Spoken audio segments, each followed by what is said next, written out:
yet. Don't say anything yet. Hold that thought, Alex. Right. Hold it. You know that thought. Hold it like right there, like right. Yeah, I got it. Okay. It's right around my window. Yeah. Perfect. Okay, guys. I think we're like ready to get started. I think. Let me make sure a couple other things. What the heck? Okay, how do I go live here? Oh, dismiss. And am I out of here? You know, Facebook is so weird, guys, isn't it? Sometimes, like, why does it not work properly? I'm on Zoom. I don't know. You on Facebook? We're also going to be going live on Facebook. We're also live on our website right now. So we're just trying to be in multiple places, let everybody get in on the conversation, hear this amazing conversation of people just sharing knowledge and where we can take things. Yeah, where can we take things? That's the thing, right?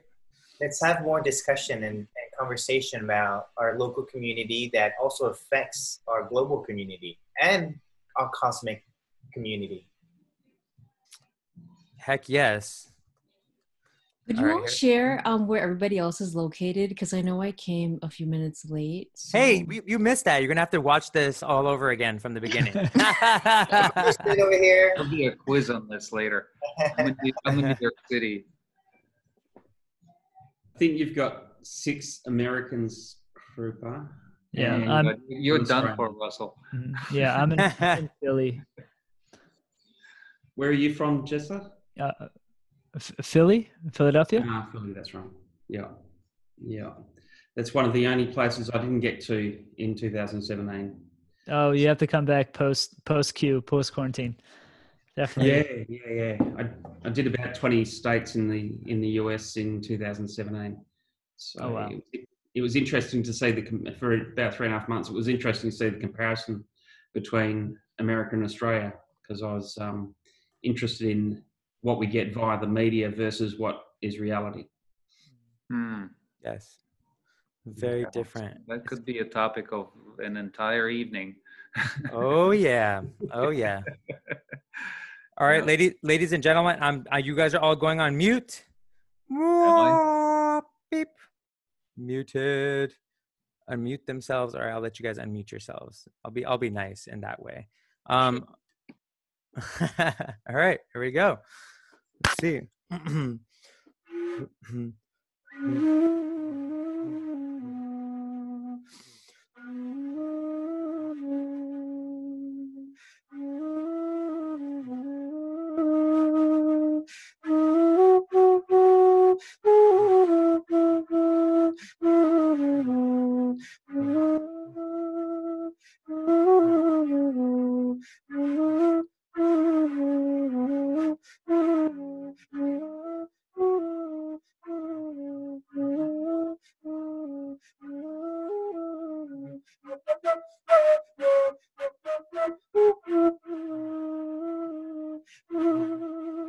Yeah, whoa, we're back. And like, look at this. We're making a cosmic gradient, a grid all around the world right now. All of us right here, even the people who are going to be watching this later, they're going to be adding to that grid in like through time and space. How cool.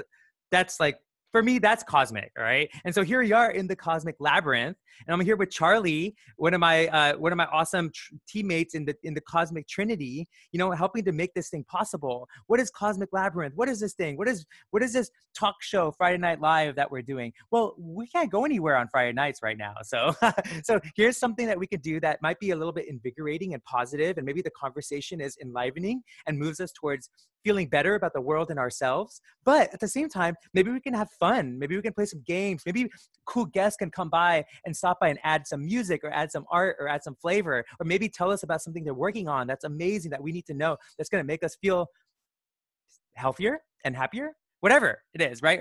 Or maybe feel more like a kid again too, which is good. So speaking of which, yeah, let me take this off. Like I can't even breathe anymore. Jeez.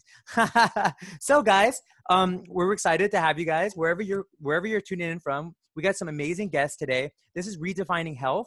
You know, this month we've dedicated it to that subject because we were going to change it every week. But we're like, the first talk show that we had was like amazing. The guests were amazing. We're like, wow, like it's kind of nice to get a perspective from like a doctor, and then from like somebody who's more shamanistic, and then somebody who's more, you know, it's kind of nice to see the juxtaposition of different people who are doing the work in the world to help people be healthier and happier, which is like, okay, that's kind of, maybe that's what health is. So let's redefine it and let's do it all month. So today we got two amazing people. We got Alex and we got Uzma, and they're going to be amazing. They're going to come on in a little bit. But before we even go there and we start getting into redefining health and talking and interviewing them, maybe we have some extra guests. And then we also we're going to open it up at the end, and we're going to have some conversation at the end, take questions from people. If you're online, you can also message us the questions on YouTube or Facebook, and we'll relay these questions here. But before we do that, I want to invite my cosmic brother from another mother, wizard, digital cosmic wizard, Charlie. Charlie, what's up, bro? Unmute. Oh, I unmuted. Hi, everybody. So happy to be here, and welcome to the show.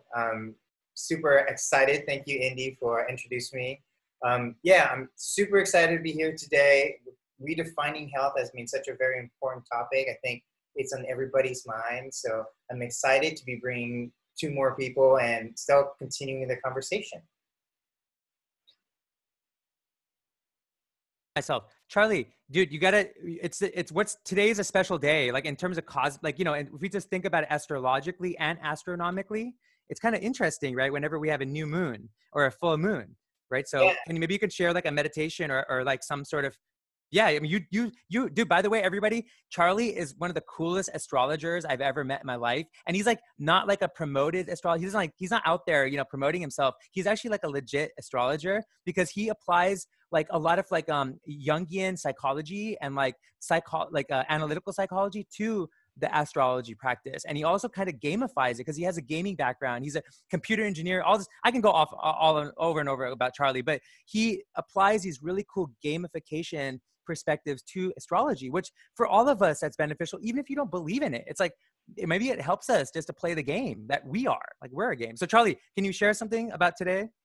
Sure. Yeah, today is actually a new moon, and new moon represents the beginning of a new cycle, right? So we have new moon, full moon, and then new moon and full moons. The idea of that is just representing how the sun and the moon dance together, right? So when a new moon happens, the sun and the moon are together. So they actually are in the same zodiac energy versus when the moon is a full moon, she's actually opposite of the sun, and she reflects all of this light back into the sun. So during the full moon, you get kind of this more, the yin and yang working very intensely in their opposite sections. So when they come together, it's kind of like everyone comes together and they're having a new relationship together, but it's in the sign. And it's in the sign of Gemini. Gemini right now is all about cooperation, brothers and sisters, education, talking and communicating about information. So this idea of the new moon in Gemini is kind of like the sun and the moon are meeting and falling in love in the sign of communicating and sharing and being brothers and sisters with each other. So it's very perfect right now that we're kind of having this moment where we're brothers and sisters talking from all over the country, all over the planet, and just having a conversation about different things. So it's very exciting. The Cosmic Labyrinth is very much that experience where we can have everyone share and discuss different topics so that we can really see how far the cosmic web really goes. Yeah. So, right now, if you want to imagine, the Gemini energy is imagine someone real or not real, imagine not imagine, or alive or not alive, and imagine them being kind of like the best brother and sister growing up. You know, whether they're from your brother, from your mother and father, or from another race, culture, identity. And imagine what that would be like. What would be the best brothers or sister for you? And that's the energy of Gemini wants you to create, is what kind of person would you want to share everything with? Everything that you know about. Because when you do, you're teaching them about something that they would never experience. One of my visualization when I imagine the Gemini is if I love learning things, and sometimes if I were to go and experience life as the same person like me, I wouldn't get the perspective maybe of a woman. So I want a feminine version of me being a clone, right? A twin. But then maybe that twin would never experience things, maybe if I was in a different race and culture. So then I would have a twin that race and culture. And suddenly I'd have so many different clones living out in different experiences. And when we meet, we would be able to share this information. And that's really what I really, truly love about the Gemini energies. Everybody's your twin sharing information with you that you probably wouldn't have realized if you were living in their shoes, or if they're living in your shoes. You have to share that experience.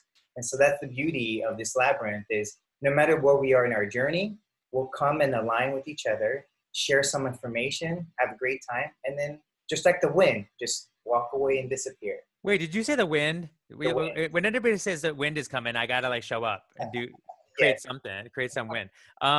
So I hear wind. So, and the reason is because Indy has a Gemini rising. So everyone sees him as the wind, as a Gemini energy. And so everyone here, everybody knows Indy and how everywhere he goes, he's just like the wind, comes in at random times and then disappear at random times. And that's how the wind goes. It doesn't follow any structure. And that's the idea of air energy. They don't follow structure. They just follow their. Don't say that to my mom, man. She's already worried enough. So I'm gonna introduce Mick as well. So all you guys know, Mick is the third part of this Trinity. And I would love for Mick to add his perspective on the new moon today. What is Cosmic Labyrinth? I mean, I think your perspective is important because your background is important. You're like a true artist scientist. Like you're the juxtaposition of an artist and a scientist. When they like merge together like really well, that's you. Like, it's amazing. So please share. Yeah. Well, I mean, and I got involved with the Cosmic Labyrinth also as a yogi, and so that's where the merger of everything happens, through the yogic state, through the state of merging with everything, right? So I think it's a path that I hope many people in society begin to realize, that through the yogic practice, you can blend disciplines that seem totally disconnected. So for me, it's a mystic path. The artist and the scientist, bringing them together. They're both mystics in some way or another, and I'm a Scorpio actually, so of course it makes sense for me to be into mystic stuff. But but yeah, in terms of the full moon, the new moon, the new moon today is, I mean, as I think it sounds like Charlie already covered all of it. I apologize a little bit late, but I think it's always a time for new beginnings and going deep inside of yourself, and of course, being in Gemini, it's a time that we can go inside and also share with others that are going and introspecting as we're doing here. So it's a beautiful gathering that we have every Friday to be able to do that, to go in and share, and not necessarily, repeat what's been being thrown at us, but really speak from a place of deep intuition and knowing and vision. Yeah. So I come from, like Andy was saying, looking at things. Nanosystems Institute. I go to UCLA every summer and teach high school students about nanosystems and design and media arts. And I've been working with the Art Science Center for a number of years there at UCLA. So that's a huge passion of mine, looking at the relationship between the nanoscale and the cosmic, and realization that we actually contain both scales within our own bodies. Yeah. So I'm excited for the conversation this evening. Yeah. Thank you, Mick. Thank you. Thank you. Thank you. So here we go, guys. I think, you know, the funny thing is that having a talk show is I don't have a musician right now, unless Charlie wants to pull out the ukulele, you know? But you know, oh, you got the singing bowl. Cool. Nice. Hit that for me. Ding. Nice. There we go. All right. So, that's our commercial. So, you know, we're going to be kind of different with this talk show, whatever we're doing here. We're gonna be a little bit unique and different. Instead of having a commercial that's like comes from like a big, huge corporation, we're going to start paying attention to the smaller businesses that are actually doing this stuff grassroots, that are showing up in a way that's like, that's bringing humanity back to the table, you know, and doing something great service while still having a product, while still being able to offer something of value that's physical or whatever, emotional, whatever it is. So I'm going to welcome our first guest, which is not even a guest. He's like a cosmic commercial, you know, showing up. Come on, Jessel. What's up, man? Unmute. Hey guys, how are you? It's so nice to see everybody and meet everybody tonight, today, tomorrow, wherever you guys are. Yeah, man, this is really exciting. I'm going to share more about what you're doing right here, so people can see. So this is Aduri. What, yes. Dude? Okay, so before we even get into this, dude, you are you're first of all, you're Indian. So I am. Last time I checked. How in the world are you now like sharing like this yogic path, this your meditative path now? You're like all in. This is a business that you're doing. This is all in. Yeah. How did that happen, dude? Yeah. I mean, I found meditation in 2011. I suffered a really frightening panic attack and I collapsed on my floor of my apartment. And I had to take a leave of absence from work for about 2 weeks. And in that time, a good friend of mine, Reggie, he introduced me to his meditation teacher.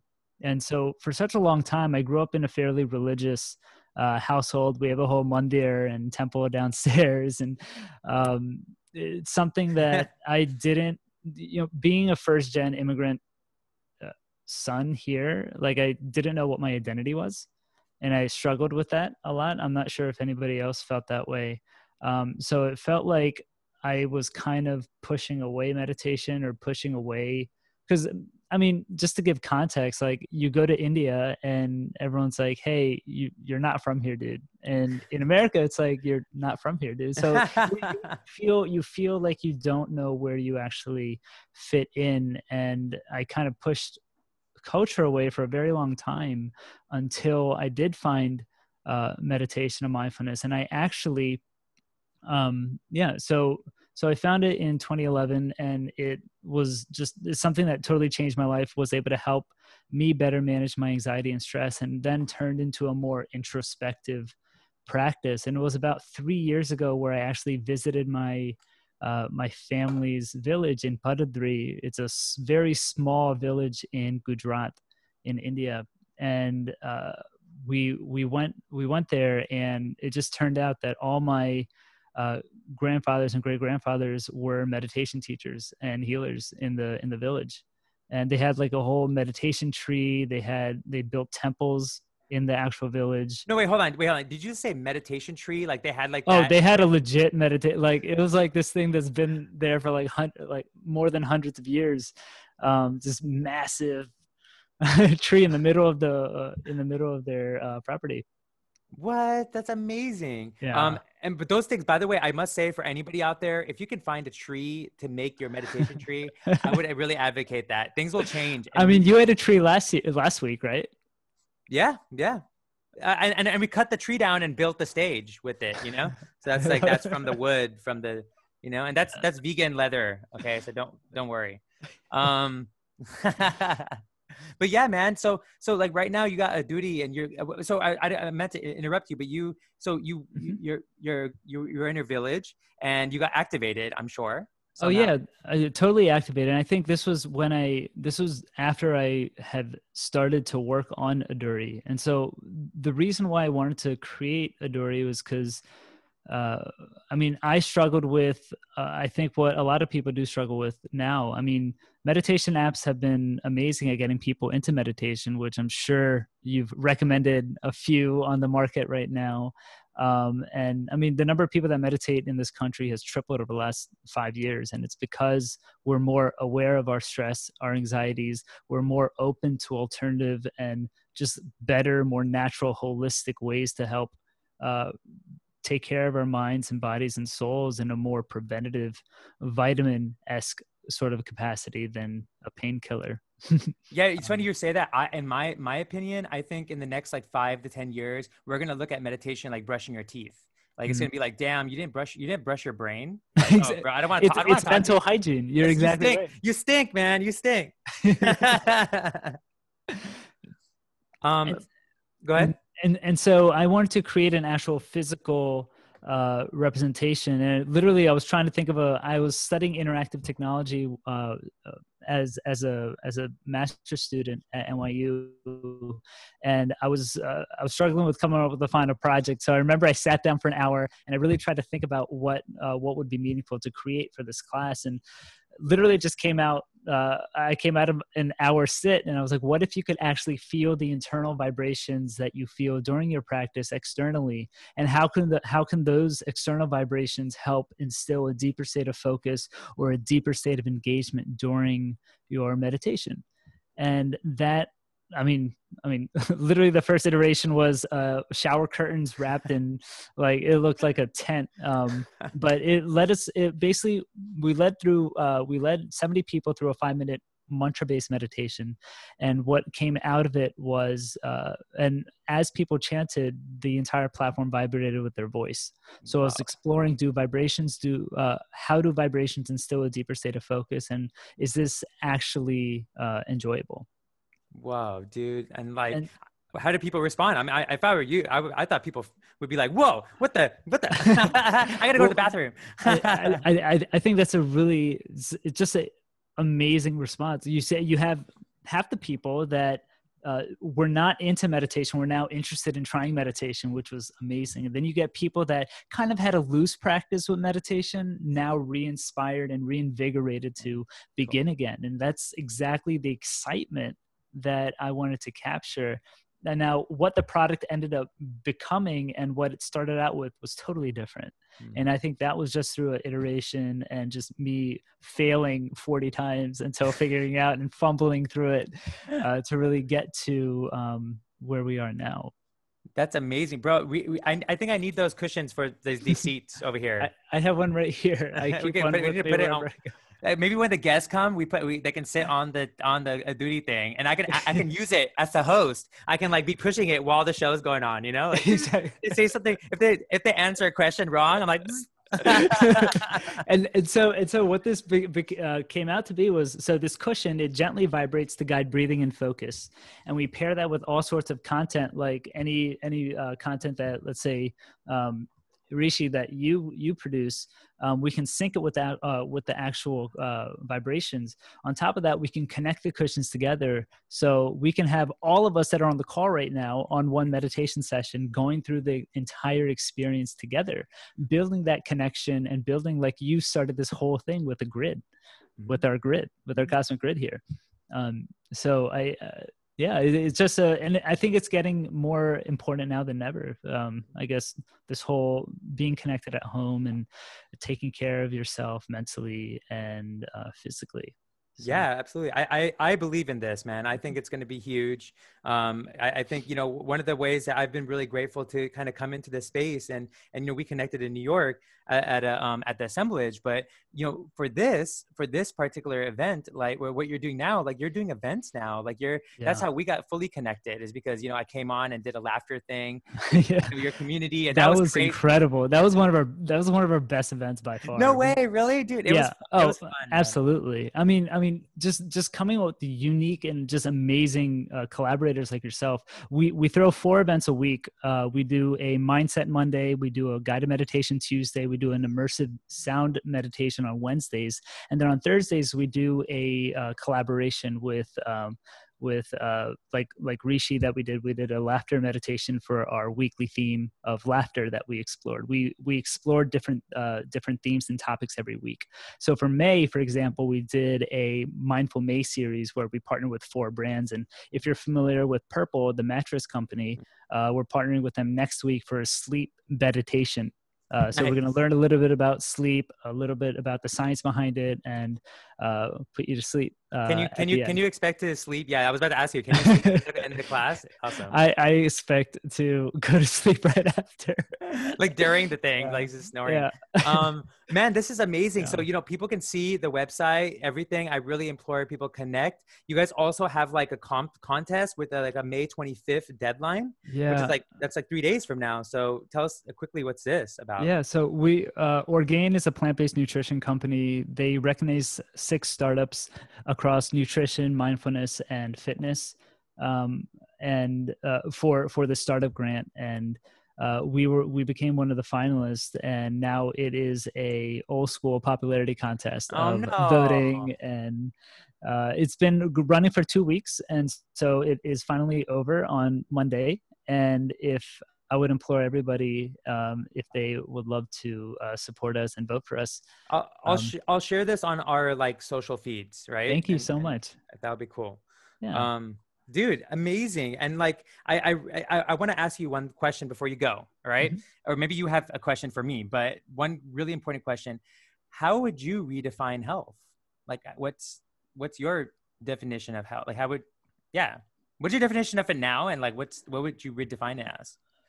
I think I have a similar perspective to, I think a lot of people that I have spoken with, in the sense that we are becoming more distrustful of the healthcare system, and we're trying to take our own health into our own hands, whether it is with us eating better or doing more exercise or meditating or any mindfulness-based practices to really nurture and care for ourselves, because we know what the detrimental effects are that we see in our parents or in other family members that have neglected their health and now have become dependent on pharmaceutical medications. And I'm not saying all pharmaceutical medications are horrible, but I think that us just being a more proactive and preventative about how we take care of ourselves will not only serve us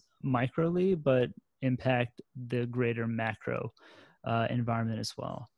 So I think it's a systemic thing that needs to happen, and that's one thing that I really want to. I hope that we can make a small dent in with this. Small, man. I got a feeling, bro, that this thing is going to be more than a like small dent. It's going to be like one of those dents that like stays in the cushion and it like doesn't go away, you know? It like that's your groove, your cushion groove. Man, amazing, dude.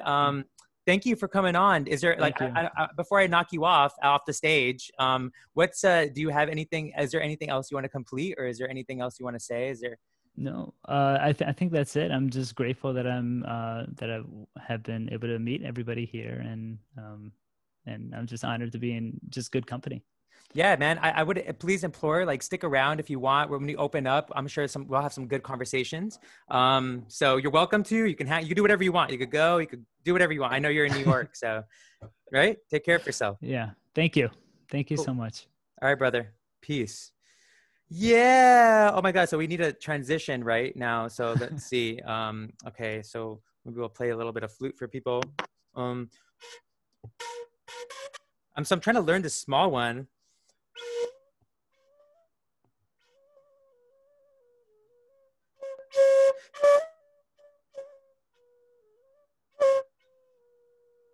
It's a lot harder than it looks. So, you guys, exciting. We're going to have a first guest come on the show. Like, this is so exciting for today. What? Awesome. And what's really awesome about me inviting this person, before we bring him on, let's just bring him on. Everybody cheer. Let me hear you. Even if we don't hear you, come on, cheer him on. Yeah. Come, Alex, come on stage. Come on. Let's have a seat over here. Come here. Come on stage, Alex. Alex, give me a hug, man. Give me a hug. Here, you can have a seat. No, you sit first. I'll sit first. No, you sit first. Alex, what do I have to say? So, as I bring him on right now, I want to just share with everybody, like, I am really honored to have a lot of really amazing teachers in my life. I'm so blessed. Even my own family, my mother, I have some amazing teachers within my family. So I'm really grateful for these teachers. They come in so many different forms, different ages, different people. And there's certain people like Alex that like completely changed my life. Like literally the first time I met him, the first time I engaged in what he had to offer, like what he was most present in, the space that he was incredibly present in. Holy cow, like I felt it. I saw the old people, the young people. I saw all these people really feeling good. And I'm like, this guy has figured something out. Like, and guess what? I have to tell you, when I did go to that thing, it was actually a laughter yoga in the basement of in Manhattan, in like near Times Square. Okay. It was like this underground basement of a chiropractor office. And it was a really nice building, but it was in the basement. We go in this room and there's like old people and young people, and there's Alex. And like, when I say old people, there's like grandpas and grandmas, okay? And then there's like young people, millennials. And here Alex he led a laughter yoga class in his clinic because he's a chiropractor. And I would say one of the best chiropractors in Manhattan. And I was blown away because I saw old and young connecting with each other. I saw people, like, you could see their happiness, their joy, and you could see their health in their faces, in those moments. And I was like, Alex has figured it out. Here I went to med school and I did all this stuff. I was trying to figure out how health works. I went for myself, for others. And here he had like found the panacea. And I mean, it wasn't him that found it. He's been learning from other people, and there's a lineage, and there's people who've been sharing these arts and the art of joyfulness. But Alex, thank you so much for being my teacher. Thank you for giving me the courage to share something as ridiculous as laughter. Like, what the fudge am I doing? What the heck is that? But thank you for being a teacher. Thank you for being a brother. Thank you for being a father, a colleague, a scientist, everything, man. I'm really grateful for you. Thank you. Well, you're more than welcome. So just to reflect on something Charlie said about, Gemini and sharing, is that, you talk about having teachers, that my teacher, who's in India right now, who taught me, everything I know about yoga and Sanskrit and mantra. One day said, well, look at it this way. He said, if I have $1 and you have $1 and I give you my $1 and you give me yours, we each still have $1. But if I have an idea or a passion and you have one as well, and you give me yours and I give you mine, we now have each 2. So that's all about sharing, So I don't claim to be a teacher or a guru, like some people say. I just kind of go through life trying to figure out the best way to stay healthy and to help the world become a better place. And I think that today, especially in the situation we're all in, where there is so fear and confusion and uncertainty and all of that, sickness, the only way that we can actually survive this is that if we pull our knowledge and our resources and our positive energies together, and share everything we know that has helped us survive and thrive and brought us to this moment where we are today, So, and it's not about, to me, it's not about, I don't have a product I can market for you.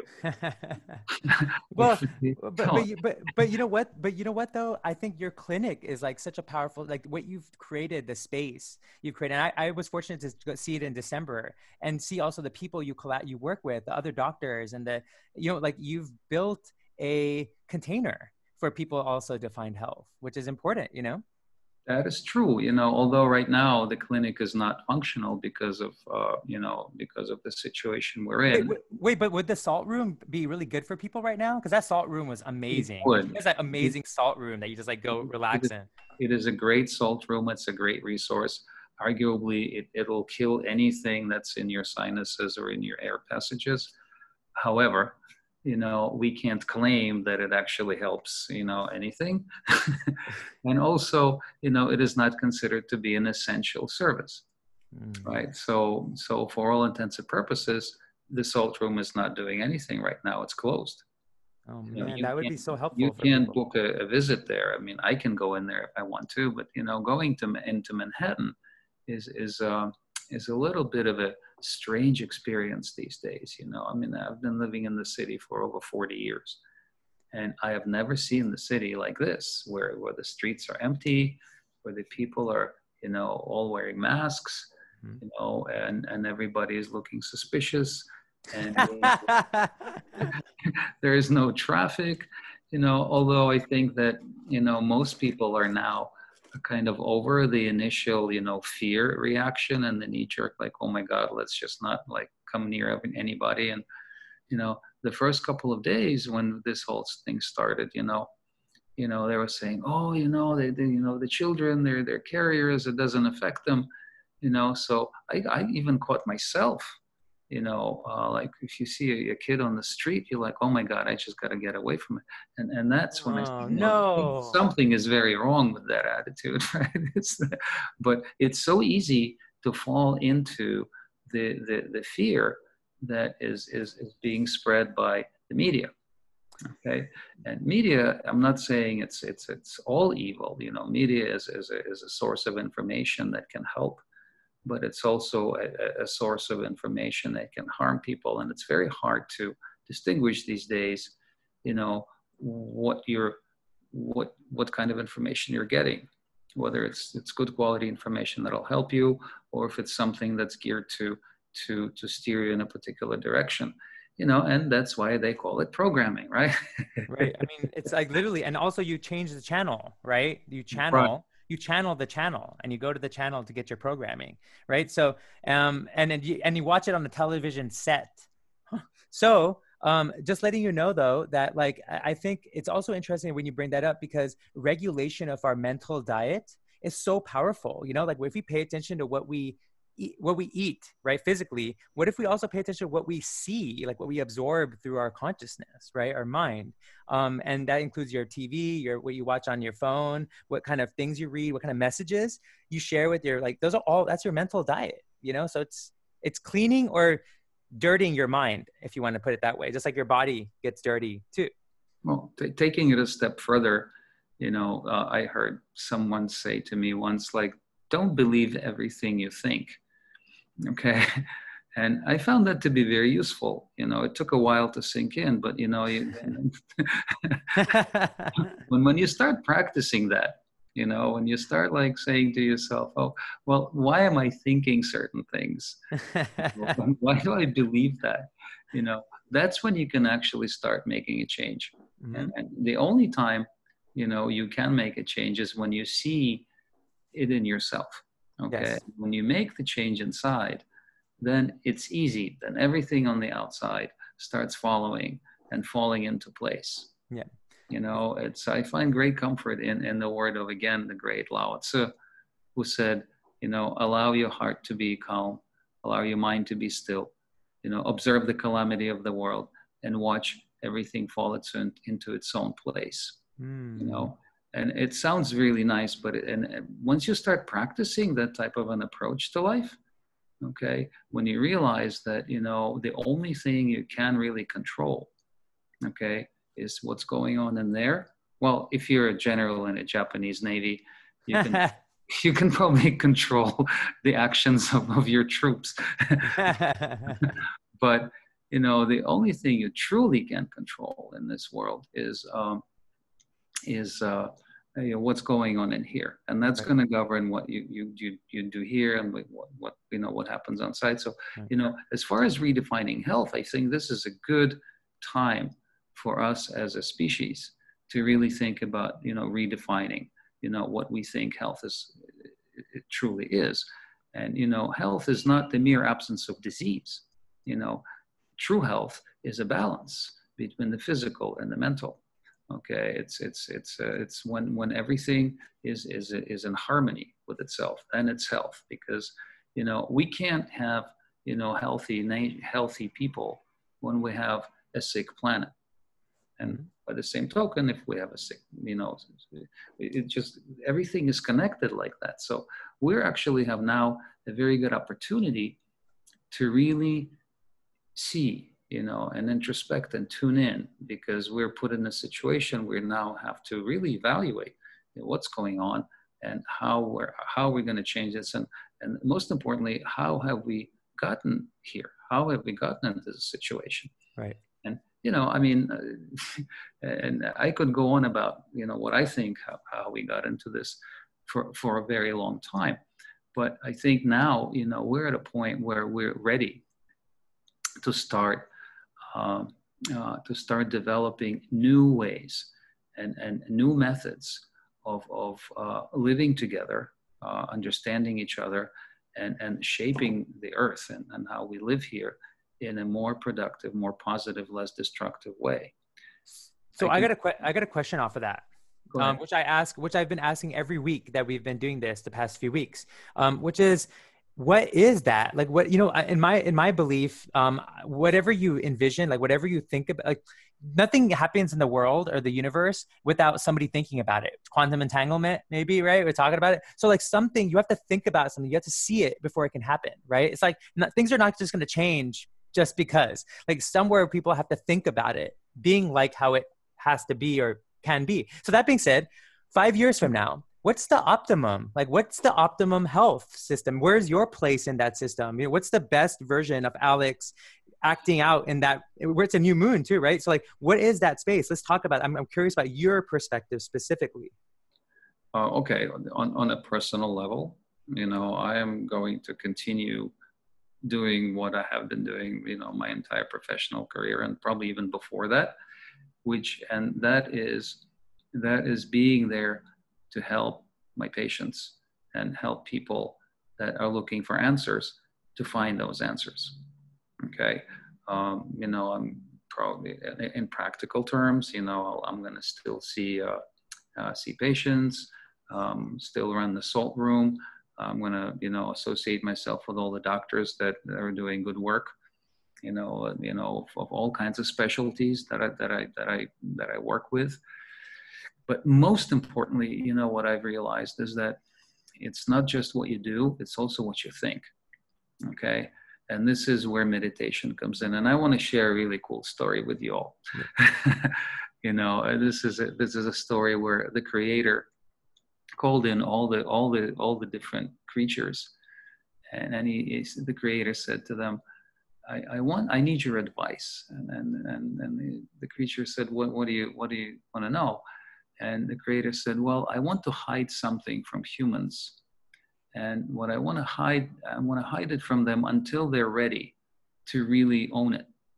And what that is the knowledge that they are able to create their own happiness and their reality. And then some of the creatures piped up that the eagle came and said, oh, let me have it, and I'm going to take it to the moon and I'm going to hide it there. And the creator said, well, you know, it's probably, you know, pretty far. It's a good place to hide things, but one day, you know, they're going to go to the moon and they'll find it. And, you know, that's probably not going to work. And then a salmon said, oh, let me take it. And I'm going to take it upriver all the way into Alaska, and I'm going to hide it in one of the deepest places, and they'll never find it. Says, no, they're going to go fishing, and then they're going to start looking there, and they're going to find it. And then a bear said, look, let me take it, and I'll take it into the mountains, and I'll hide it in the deepest cave. They'll never find it. So one day they'll raise the mountains, and they'll get to the cave. And then Grandmother Mole said, I have an idea. And everyone listened, because, you know, Grandmother Mole doesn't have real eyes. You know, she sees with the inner eye. And she said, hide it within themselves. And then the creator said, well, consider it done. So I think the answer is in each and every one of us, you know, is to look in and really evaluate what our value system is. You know, what is it that we believe in and why? And how do we take care of ourselves? How do we define health for ourselves, you know, individually? you know, and you have to be very discerning because there's a lot of information that gets thrown at you, you know, from all different directions. You know, one day margarine is good for you, like the American Heart Association was promoting margarine for a time, you know, for heart health, you know, and there's so many examples, you know. Well, I want to plug something with you, Alex. I'm always amazed and love the fact that you do you have the subway mantras, and you've created something, you know, to offer people that they can use on the subway. And please give us a background of what that is, and I'll post a link. But you should definitely. Sure, okay, easy enough. And this is a bit of a personal thing. You know, I'm a big fan of Sanskrit mantras. I've been studying them for some time, and I truly believe that Sanskrit is the language of creation. And when used properly, you can really accomplish anything, you know, internal or external. So, you know, subway mantras, it was an interesting, you know, I took the subway to work for years and years. You know, you get on the subway, everybody's stressed, and, you know, I you know, often, you know, there's tons of people, everybody's pushing, and especially if it's rush hour, and you know, I found solace in you know, meditating on the subway, and you know, rolling around some mantras in my head. And I said, well, you know, maybe other people could benefit from this. You know, it's just something, because mantras are not for just, you know, the gurus in the Himalayas. Their mantras are for everyone. And in fact, the word mantra means protecting the mind, you know, in Sanskrit. So, but it was kind of in the back burner for a number of years because, you know, even though I really liked the mantras of all kinds, you know, in the back of my mind, I never truly believed that they would work for anything. I thought it was just like, you know, it's one of those things. And anyway, to make a long story short, I came across this mantra one day. It was a protective mantra. It's called the Bagalamukhi mantra, if you must know, and look it up. It's very pretty. And I would say, what did you call me, Alex? Right. Anyway, and so and it's supposed to protect you from just about anything. And so I decided, all right, let me just learn this mantra and make it my own. And to make a mantra your own, you have to kind of repeat it, you know, out loud and in your mind. You know, that the more times, and you know, you repeat it, the more it becomes yours, and the more, you know, it integrates into your being. And so I started rolling around in my mind, you know, for, you know, a little while, you know, a week or two, some maybe longer. So meanwhile, a good friend of mine who does work with children, you know, like somatic movement therapy, and, you know, and she works with the Art of Living Foundation. She wrote to me from London and said, oh, I met this incredible woman. She does these astrological readings. And, you know, her clients include some of the British royalty. And it was around my birthday that year. And she said, for your birthday, I got you a reading with her. So, you know, here's a contact, you know, just to reach out to her. And I did. And she said, oh, of course, just send me, you know, your name as you were given at birth, where you were born, the time you were born, you know, the typical information you give somebody for a reading. So I did. And then about 3 weeks later, you know, my friend forwards me this email from this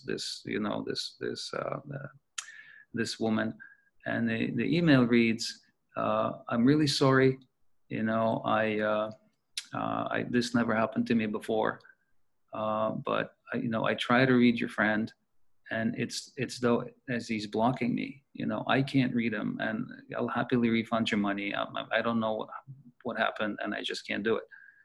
And my friend was like, what the hell? And I was like, what the hell? You know, I've had people do readings for me before, and some were spot on, and some were like, really, okay, you know, I don't know what you're smoking.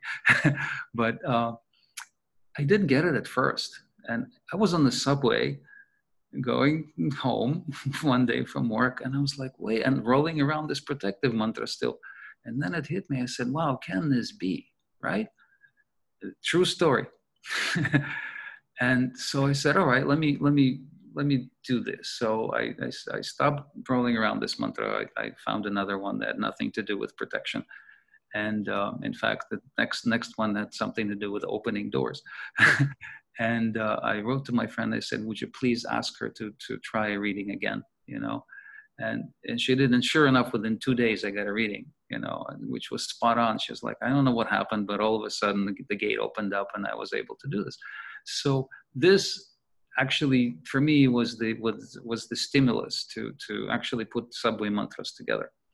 Okay. And you know, mantras are very mystical for most people. You know, like you go to TM and they teach you for, you know, thousands of dollars. They give you this mantra that doesn't mean anything. Sometimes it means a goat. You know? And they tell you, "Oh, you never tell this to anybody. This is yours. You practice it." And you know, TM is great. Meditation is great. Any meditation is better than none. True. I agree. Okay.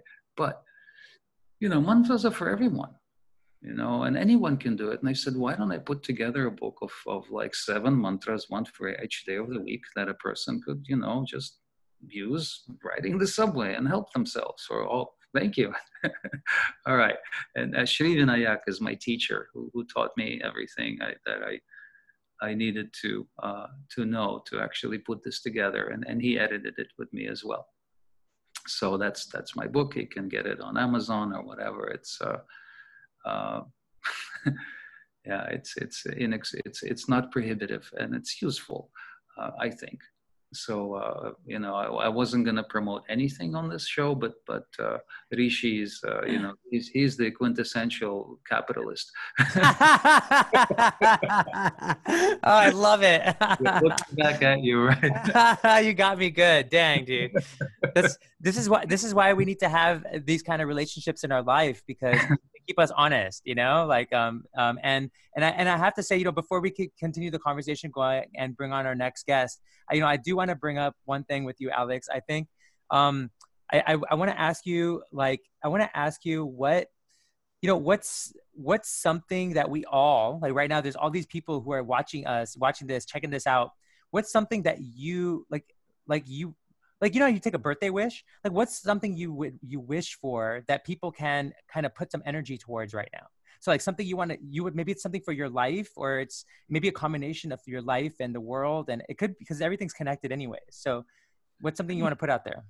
I would, you know, if deep down, you know, I think that if everybody just for some time shed all their preconceived notions about how we're supposed to treat each other and just listen with their hearts and connected with each other through their hearts, I think we have a chance, you know. And I think this is worth a meditation, you know, a meditation on connecting with our hearts. And that's where quantum entanglement comes in, you know, because we are connected, you know, regardless of distance. And recently they actually proved that it's also is irrespective of time, which I think is even more fascinating.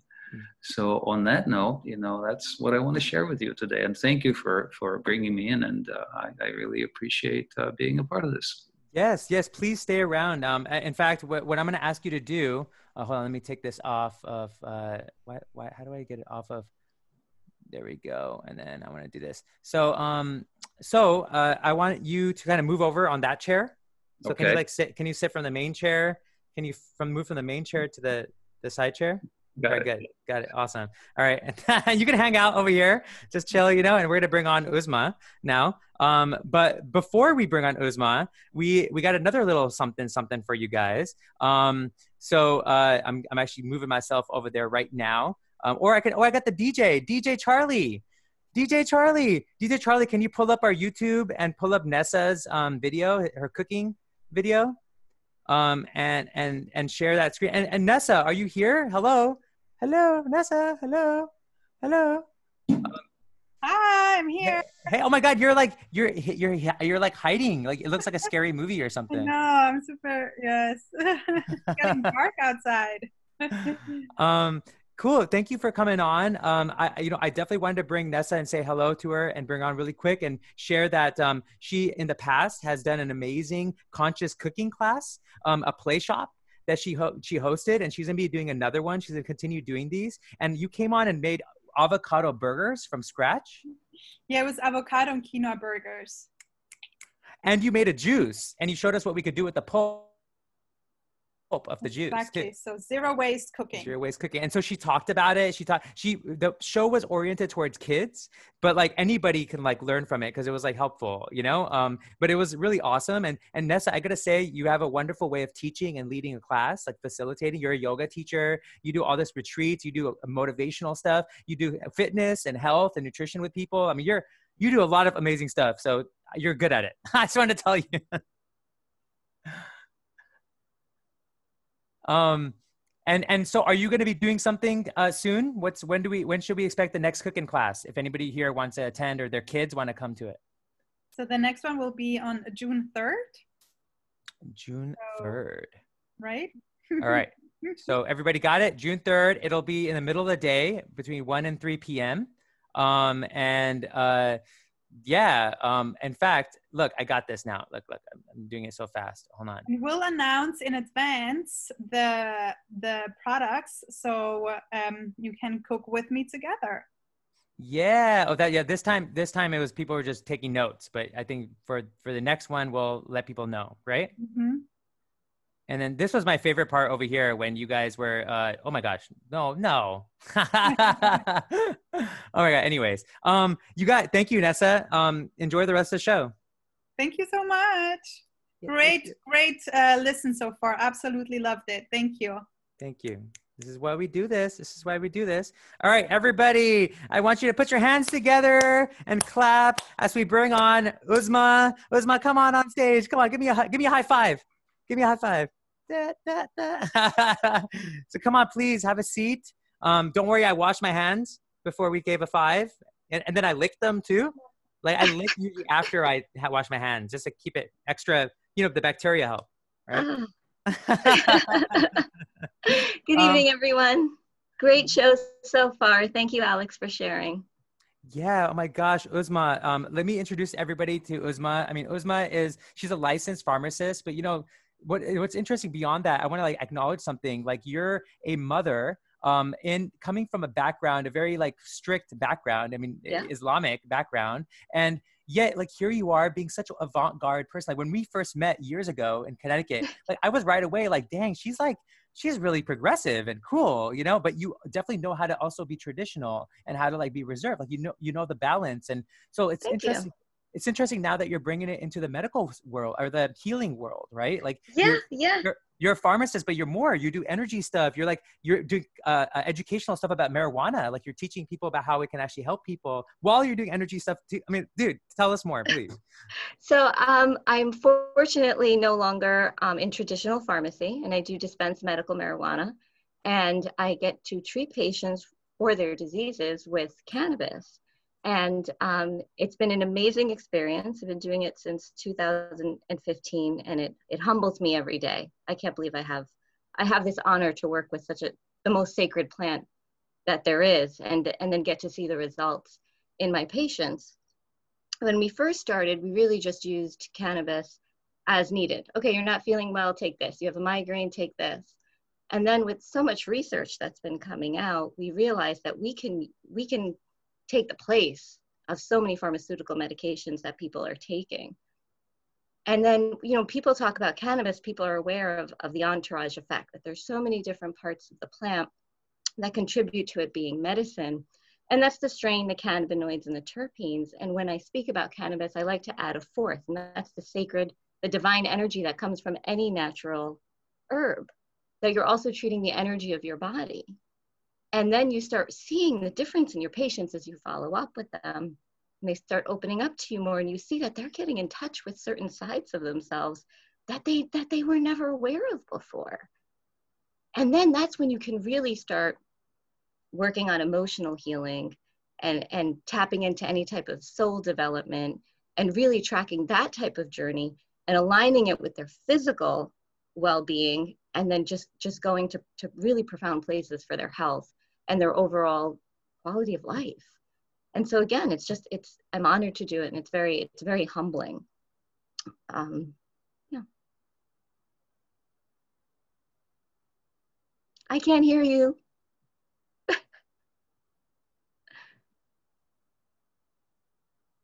Okay, here we go. There you are. So I wanted to also ask you, like how you're from a conservative family. Like, how are you doing this? Like, how is this possible? So many of us are like that too. Yeah. So, yeah, I had the typical story. I wanted to go to art school, and my parents were like, absolutely not. If you don't want to be a doctor, you can be a pharmacist. And I was like, okay. But I'm so grateful now that still put me on the journey of healing. And sometimes you have to learn what's not right so you can really understand what is right. And so now when I tell people, I'm a pharmacist and I know all about the regular medications, but that's why I don't believe in them. And that's why I had to get out, because I really didn't see people improving. Mm-hmm. I'm coming from a place that they can relate to, because most of the people, by the time they walk in to try marijuana, they've tried every pharmaceutical, they've tried every painkiller, they've tried every drug, and they've given up, or they've taken their doctor's advice for 20, 30, 40 years and they're unhealthy. So they're looking for that alternative. And so I can tell them, well, you know what, there are studies that show that this drug might not work for that. And this is why, or that there's so many more side effects that outweigh the benefit. And they say, yeah, I had every single one of those side effects. As soon as I can start relating to them and understanding them, they open up, all those walls come down. And then you can start using your intuition to try to get to if there's an emotional root to their problem, if they're having, I have so many patients that I feel like they don't feel like they deserve to be healthy, or they don't understand what health is and what would that look like. They got labeled with some type of disease 10 years ago, 20 years ago. And the idea in Western medicine is that if you have a diagnosis, you kind of have to look and act and walk and talk like you're sick, even if you're undergoing treatment. And that's why a lot of patients who use marijuana as medicine, there's a stigma to them. Well, you don't even look sick. Well, you don't look sick because the treatment is working. If you're undergoing treatment, why should you still be looking and acting sick and suffering? So it's kind of this cycle. But okay, anyway, but then you asked me about my background. So yes, I went to pharmacy. I followed my parents' orders, which I'm so grateful that I did. And then when I first started working with marijuana as medicine, I didn't tell my parents. I just said it was natural medicine. It was natural medicine, and no one really asked too many questions. And they're like, Betty, yeah. what is it? What is that smell, Betty? What does that smell? You? What is going on? So, but what I did was, and I did the same thing with my children because they were younger then, and I didn't tell them what plant it was, but I would just tell them everybody the success stories. And I was just sharing the successes so people were on board not knowing about a plant that has so much stigma against it, right? So their minds were open because they didn't have that come into their heads right away that, oh, it's the devil's lettuce, Nobody was saying that. And then, because they didn't know. So my son, who's 16 now, so probably when he was like 13 or 14, he figured that out. He was like, it's marijuana, right, Mom? And I was like, yeah. And then finally, like just less than a year ago, my dad sat me down and asked me, like, what do you do? And I told him about it, and he was just fascinated. And when you were saying, yeah, I'm a Muslim, I practice Islam, it's not against our religion. Cannabis was used in medieval times by Islamic physicians regularly. By the way, happy Ramadan. They were so Happy Ramadan too. Thank you. Yes, and it's the new moon, and we're almost done. Inshallah, we'll have Eid on Sunday. It should be nice. Yeah, and I think I definitely want to bring that up. I want you to make a marker on that topic of the imams back in the days using the cannabis, because when we bring back Alex and bring everybody back into the conversation, I want to talk about that a little bit, because there's something shamanistic too about cannabis, that we're kind of missing. Well, again, that's that sacred energy that comes with the plant, and you see that and a lot of people do say, pharmaceuticals and all the synthetic pesticides and everything that we have polluting our air and our food, we're losing touch with who we are. And it goes back to Alex's story of hiding those truths right within us where we can't find it. Mm-hmm. And then I think like-minded people like us are realizing, hey, we can tap into that. And what I feel fortunate about, I have people who maybe wouldn't be exposed to things like this sitting in front of me, and I can share certain things with them that they start receiving. So for example, patients with a lot of social anxiety, they can't go out. A lot of them are incredibly empathic people. And if you start talking to them about protective shields and bubble shields and spending a few minutes before you go to the grocery store with an affirmation or a mantra or something that can protect you, and you picture it, you might be able to make it through that trip to the grocery store and back, and you'll be okay. Interesting. Yeah, I can do that. You know?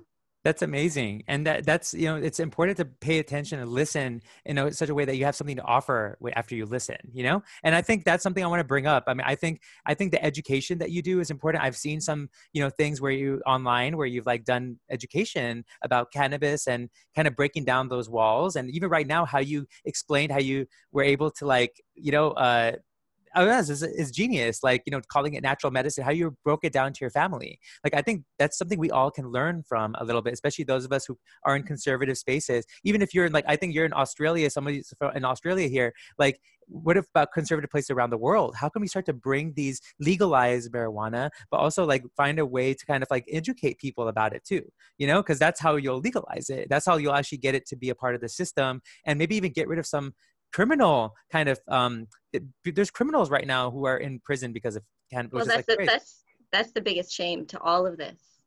That's still, it hurts me that I'm able to do this somewhat, you know, legally, and it kills me knowing that there have been people right now in jail for it, while other people are making a ton of money. I mean, that it's heartbreaking. Yeah, and the only way we could change that, is by gathering together, like solidarity, you know? And like even the people here on this call, we're all so powerful, this grid. You know, if we decide to do something together, how powerful. And by the way, who knows who on this call knows somebody else who can get activated, or maybe they can ask you to come and do education in their country or their city or their community. Yeah. I mean, there's so much we can do. Even there's some influencers on this call. Maybe we can get a speakerphone to an issue that actually would help people get out of prison or whatever with this. I mean, there's so much we could do, but we have to have the conversation and then move towards it. Yeah, that's right. Like you said, someone has to think it first, and you have to see it, and then you say it, you talk about it. You know, I really believe in visualization as the key to making things happen. So I'm going to ask you the same question I asked Alex. What do you think health is defined as right now? What's health defined as right now, especially that you came from the medical system, modern medical system, and how can we redefine it, or how do you redefine it? I think the mainstream system defines health as the absence of disease. Yeah. Unfortunately, there's no robust quality of life that people are looking for. I do believe that health needs to be redefined by making sure all parts of our being are in balance. So homeostasis. So that includes our physical body, number one, our minds, of course, with things like meditation, and then our emotional well-being. I think a lot of our physical illnesses comes from some type of emotional trauma, whether we were young children, or even in our adolescence. Negative energy and entity attachments, and then our soul development. People have no direction.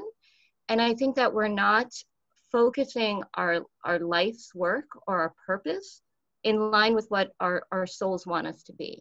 And I think when we don't have that connection, then that's when everything really starts falling out of balance, and we can't find wellness. I can't hear you. And I also see people repeating stories, you know, people keep repeating stories. Like sometimes they think they found something, but that something they found is very superficial. So they'll keep doing the same. They'll keep pursuing the same kind of achievement, right? Rather than actually being of service and having purpose within the infrastructure like that we're in, right? Like we're in this, like, you know, we're in these grids all around us, right? And are we interacting with them? I think service to our fellow humans is very important as well, to maintain that that health and wellness and some type of balance. Okay, and that's missing for a lot of people. Big time. Okay, what's your spirit animal? A dragon. Whoa! Like, does it have do we have a specific color and like a look? Like, can you see it? I can't see. I don't know about the color. Are you gonna have to get back to me on that, right? If you have a dream or lucid dream or something, okay? Is it an ice breathing dragon or a fire breathing dragon? Fire breathing dragon. Hey, it's important. That makes a big difference. Okay. What's yours? Mine, wow, I'm glad you said dragon, because like I always resonate with dragon, but right now my spirit animal is the phoenix. Okay. Yeah, like I'm feeling that spirit a lot. Yeah. Rising from the ashes. Okay, so next question that I also asked Alex, what is the optimum that what's the optimum perspective of health in our country and in the world in 5 years? And also personally, like what could you personally be doing in 5 years, as well as being a part of that bigger macro perspective? 5 years is not a lot of time for what I think that humanity needs. But I think that the starting point, I've been focusing a lot on women and women's issues and women's health in my research lately. And or maybe it's just because a lot of my female patients open up to me more because I'm also a woman. No way. You are? Yeah. So maybe that's why, like, the men are a little bit hard to break through their shells. Yeah. So the women tend to open up more. And I feel like I think I may have mentioned it earlier, that you deserve to be healthy and you deserve to receive the nurturance that you need to be healthy. So another part where I'll ask my patients is, well, what's your situation at home like? Do you have support during your illness? Are people judging you and think that you're in your way because you're sick and maybe have some disabilities and you're not able to do certain things you did before? And the shame that these women feel because they can't do what the idea that this housewife or this woman is doing, or what they used to be able to do and they can't now because they've been sick. That shame really prevents them from accepting the nurturance that we need from other people to actually get well. And so I try to take that away from them and remind them and give them affirmations, for them to repeat that, hey, you deserve this. Open yourself up for this nurturance and receive this. So I think just the fact that people deserve and become self-aware that they can be healthy the way that they desire to be. It could be, and like you said, everything starts with a thought. Mm-hmm. You just plant that seed in their head. You can be healthy, and you know what? You deserve it. And they say, what? Whoa, they're like blind. And it's like once they take that first step, yes. They're like, that's possible. Oh, I didn't even know that's possible. It's like the neuroplasticity in their brain goes off because they're like, now they're creating new neural pathways. There's like a possibility. But I got to ask you on that. So what is that optimum look like for you? So like, are you like speaking like at like women's conferences? Are you like facilitating retreats? Are you teaming up with other people to lead retreats and stuff? So yeah, I've been thinking about a few things. I feel like storytelling would be a big part of it. Yeah, I think I have a couple of ideas. Can I suggest something? I've always because I've kind of I spent time studying all kinds of religions and diving in. Like I've always dove into religions and deeply practiced different religions. And when I practiced Islam, I kind of fell in love with certain aspects of it. And practicing Ramadan and practicing certain spiritual mystic perspectives, right? And I feel like the culture, the background, it's kind of missing this heart-centered stuff. And like that would be really fun and interesting to do stuff in that. And I would love to put myself out there in this conversation. I'll be open with you. Like I would love to support that and be able to do sound baths or do something Sufi, kind of connect them to the Sufi action, like the Islamic people. I mentioned to you in the email, I've been doing a lot of research on the 99 names of Allah, which have a lot of power in your soul development and your emotional healing. And specific names can go with specific qualities that you want to improve. So I think the first thing would be helping someone identify what they would want to improve on. So a lot of times I'll ask my patients, what do you like about yourself? And they say nothing anymore, and then I say, okay, well, let's look back to before you got sick. Yeah. What did you like about yourself then? And then maybe I'll get like a little flicker in their eyes. And they say, oh, that's who I was. And then you remind them that, let's figure out that you're still that person. Yeah. And so then there's certain things that you can do, certain names, even flower essence. I've learned a lot about flower essence. therapy, Dr. Botch's therapies, and then, you know, just finding those right words that people can hold on to and just unlock that. Yeah, the You know, nectar. unlock that, and then they heal themselves. Yeah, the nectar. You know, you remind people of the nectar that's within them, and just like Alex said earlier, the secret that's inside of them. And once they get it, once they have access, it's over. Like you don't have to do anything anymore. We have a question for you, Uzma, from Nessa. She asked, how do we differentiate the use of cannabis as a sacred medicine from the misuse or abuse of it? Is there even such differentiation in your opinion? So the way I look at it now is that the cannabis has been bred to be so strong, and they've just been focusing on the THC content for the past 40, 50 years. So if, you know, now we're having these crazy strains with 32, 34% THC, and I'm not going to say that that's not medicine. I do still believe that that is hands down medicine. However, you know, if you look at how the plant was designed originally, you're probably looking at a much more balanced ratio of cannabinoids, right? Maybe 5 to 6% THC and equal amounts of CBD and even CBG, where you get a beautiful balance and you're not zonked out of your mind. And when you were saying that, I was like thinking, like, when you forget who you are, it's probably not a natural weed. Yeah.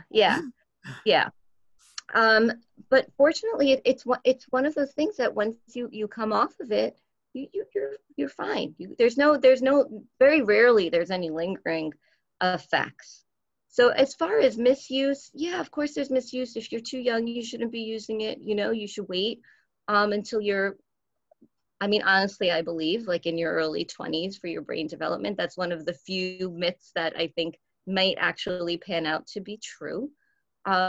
And you shouldn't have to rely on something all the time. You do need that balance. I use a lot of CBD in my practice, but THC has its place. Absolutely, it has its place and it's needed. Do you think that maybe, I want to ask another question about that. Actually, I'll save my question after I finish Nessa's. So what about the sacred aspect of it? Like what makes cannabis sacred? Like are there things that you could do that you're, in your opinion, and that could help make it a sacred practice of it, use of it? Absolutely. I mean, there's many cultures and even Buddhist and Hindu cultures where it's almost, it's like a sacrament, you know, where they'll use it to enhance meditation.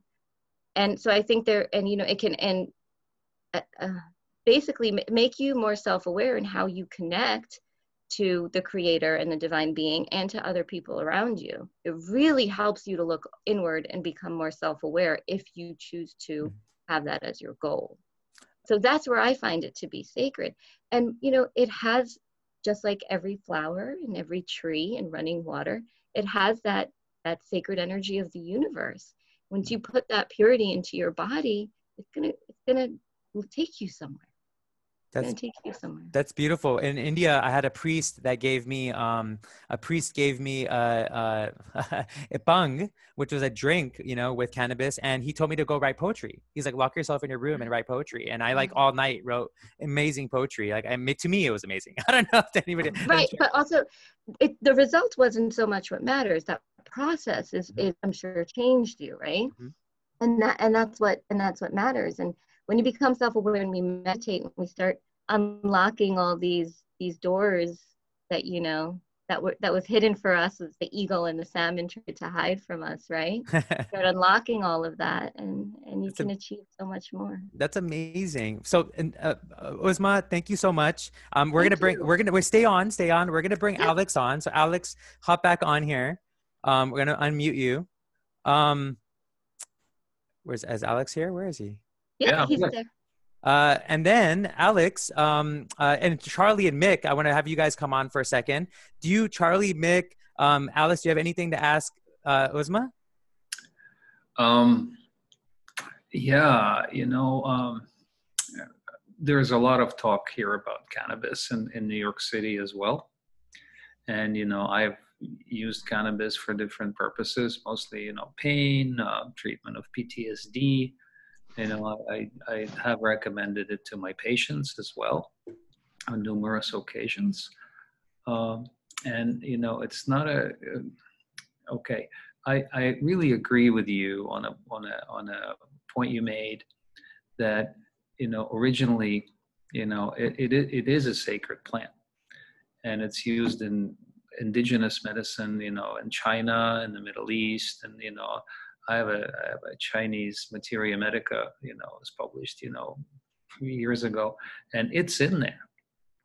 So, but there's still that stigma in many people's minds, and many, in government especially. And today, it's really, they're designing these strands, like I said, that have way too much THC, and that can't be good. So how would you go about,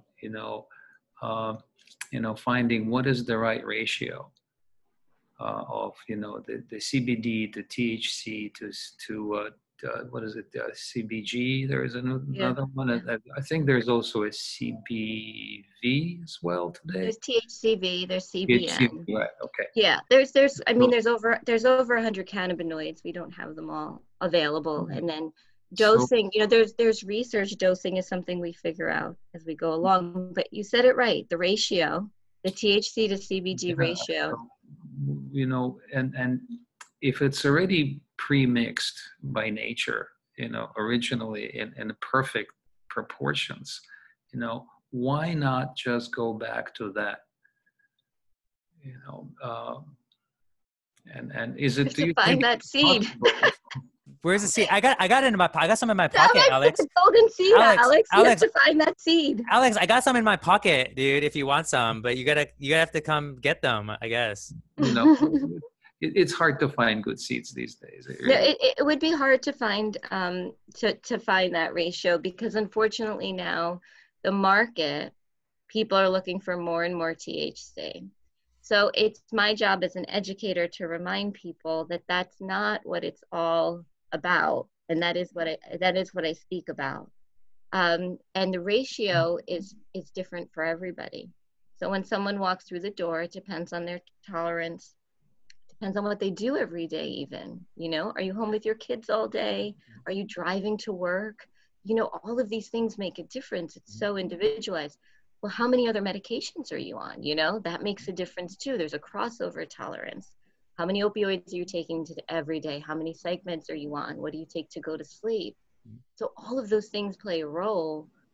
And so the ratio is very, very individualized. 1-to-1 for a lot of people can be ideal, but that's not for everybody, and that's not for everybody all day long, So a lot of times we'll do higher or almost all CBD in the morning, in the afternoon, in the evening, maybe switch, start doing a 1-to-1 ratio, and then at night all THC, or even if there's CBN available, use that to go to sleep. So you can really cater it to your day and your daily activities to make sure you stay safe. So a trick question here for you again then. If we're starting to synthesize and extract, the oils and combine them in different proportions, how is that different from the pharmaceutical industry? So the pharmaceutical industry, like if you take Marinol, for example, it's a synthetic copy of the THC molecule. They didn't start with a plant at all to make that medication. So when you have cannabis extractions, they're still extracting it from the plant. They're growing it first. Does that answer the question? Is that? In a way, yeah. Okay. Yeah. So yeah, you're right. So you're saying you're finagling it. So how natural is it still? Yeah. I mean, it depends on the process, because some things are so processed, you wonder, is there any energy left? Right? Is that the question? Yeah, I agree. There's definitely certain formulations where you'll have to wonder, you're really just left with the THC molecule, and you're not left with all the other beautiful parts of the plant that we would want you to have. So that's where we have full plant extracts and some of the oils, and then maybe things get a little bit too processed when they end up in a tablet, a dry tablet, for example. But I still see benefits from those. You ever recommend this tea? I'm sorry? You ever recommend making tea with that? Oh yeah, teas are great. You can make that from the stems even, and the stalks. Yeah, teas are great. I learned one time that that the really smelly, really sticky weed, the expensive, high THC kind, those are created through forcing sex. Like they force the plants to have sex with each other. They don't naturally have it, which is, I think, something to think about. Like, the plant itself is not naturally, selecting anymore. So the ones that most people are smoking, they're buying from stores or eating or ingesting, if they're high THC, that's like really weird, because it's like forced. It's like a forced creation, which is like, that doesn't naturally happen. So it's like, I don't know if we should be putting that in our body. Right. That's interesting. I never thought about that. Well, keep me posted about your workshops if you do like and talks. Yeah, we're not far from each other.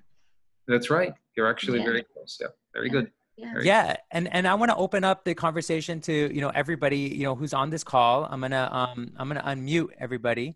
Wait, hold on. Did I unmute all? There we go. Unmute everybody. But does anybody have any questions or any thoughts, or any conversations to have? I mean, I know earlier, Uzma, we were talking about the imams smoking, and I think that's something that really quick, if you want to say something, and maybe anybody else on this call says something about the mystical properties of tapping into these sacred medicines.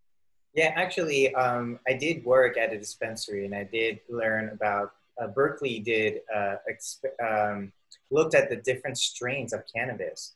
So the sativas, indicas, actually, if you look at it, the body high to the head high is actually more representing of the lower chakras and the higher chakras.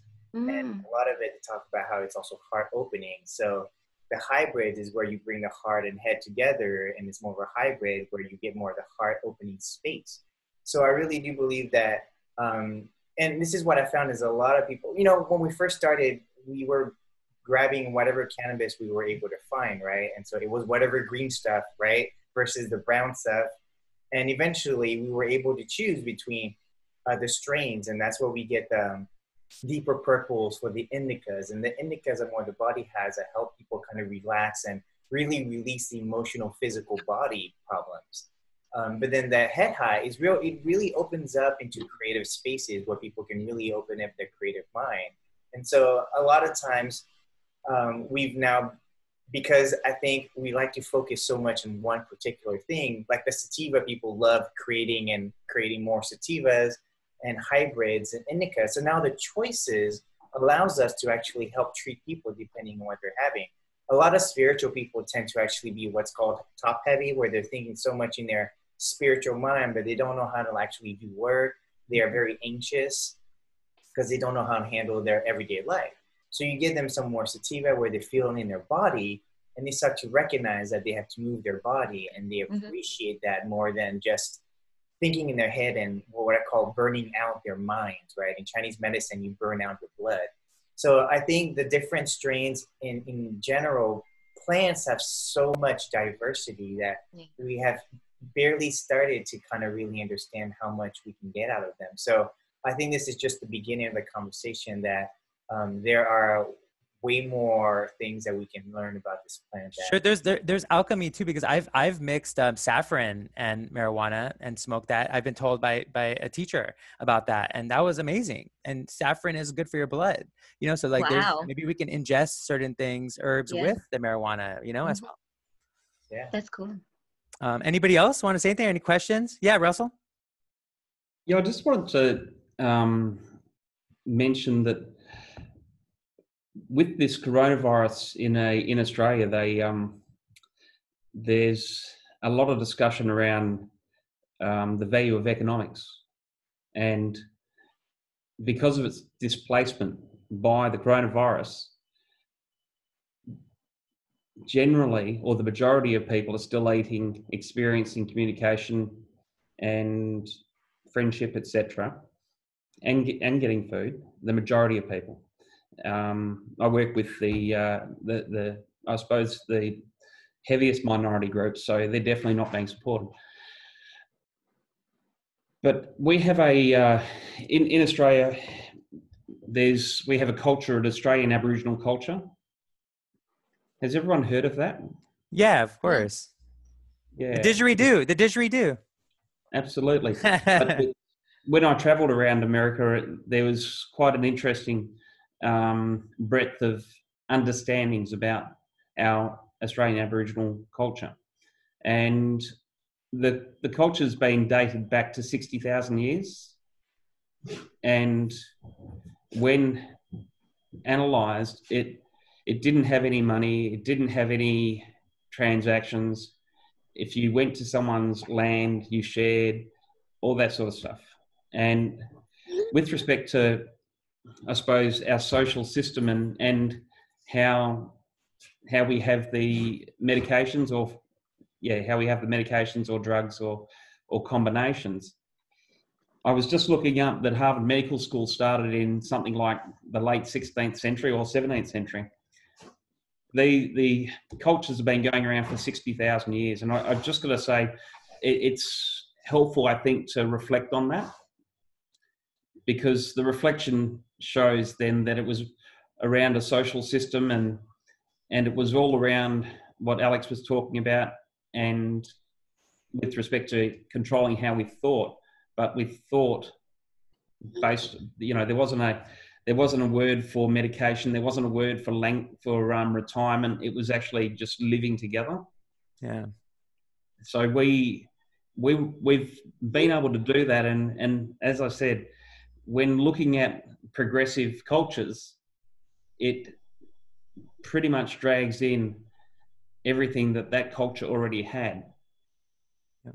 So I'd have to say that what I do notice is when I was speaking to the Harvard Medical School professors, because that's where I met Alex, at Harvard Medical School. I'm not a doctor, or I just fell into the space after 50 years, and found that we started talking around the Australian Aboriginal culture, which for all intents and purposes did precede Buddhism, which I'm very grateful for, because it gave me a lot of strength in very desperate times. But when we started speaking with the professor, when I started speaking with the professors, we started ironically talking about the Australian Aboriginal culture and how it gets snuffed out.